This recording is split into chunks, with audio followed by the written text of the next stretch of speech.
কোরবানির পশুর দাম জিজ্ঞাসা করবেন না, দাম বলবেন না। ভাই কত নিল? কোরবানির পশুর দাম হয় না। কোরবানির পশু কোনো পণ্য নয়, পরম করুণাময়ের নির্দেশ।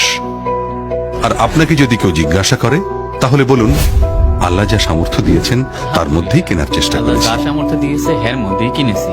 পশুর দাম ও আকার নিয়ে অসুস্থ প্রতিযোগিতা থেকে সম্পূর্ণ বিরত থাকুন। কোরবানির পশু কেনার পর বাজার দর যাচাই করে এ নিয়ে অহেতুক আলাপে যাবেন না। গরুটা কত নিল? দামে ঠকে গেছি বা দামে জিতে গেছি এ ধরনের আফসোস করবেন না, অন্য কেউ খোঁচা দেবেন না। বুঝলা বাবা, গরুটা জব্বর কিনছি। আলোচনা বা বড়াই করবেন না কোরবানির মাংসের ওজন ও পরিমাণ নিয়েও। আল্লাহ ঈদ মোবারক। ঈদ মুবারক। তোদেরটা কত মন হলো? কোরবানির গোশত যথাযথভাবে বিতরণ করুন। গোশত সংরক্ষণ করতে হবে শুধু এই উদ্দেশ্যে ফ্রিজ কেনার ভ্রান্ত মানসিকতা পরিহার করুন। আস্তে আস্তে নামা। কদিন পর তো কোরবানি করব, এই ভেবে কোরবানির পশুকে অযত্নে রাখবেন না। কোরবানির পশুর সাথে সেলফি তুলবেন না।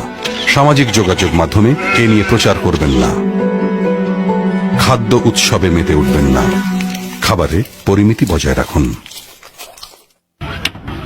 আপনার কোরবানির পশুর রক্ত ও বর্জ্য নিজ উদ্যোগে পরিষ্কার করুন। সহযোগিতা করুন নগর কর্তৃপক্ষের পরিচ্ছন্নতা কার্যক্রমে। ঈদের ছুটিতে পরিবারকে সময় দিন।